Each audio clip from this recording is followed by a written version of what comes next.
मैंने आज मेघुआ पाग जो मो चाची कौन रोषे करुँच आसतु देखा। पिज कटा है बेसन पकड़ी बेसन घंटा बेसन घंटा चटनी चटनी आलू और लंका सिझेगा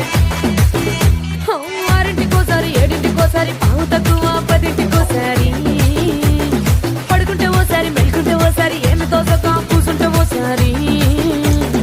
ఏలు నొక్కుతుంటే ఓసారి ఓసారి కాలు తొక్కుతుంటే ఓసారి ఓసారి నువ్వు పక్కనుంటే బ్రతొక్కేసారి వచ్చుండాయి ఫీలింగ్స్ వచ్చుండాయి ఫీలింగ్స్ వచ్చి వచ్చి చంపేస్తుండాయి ఫీలింగ్స్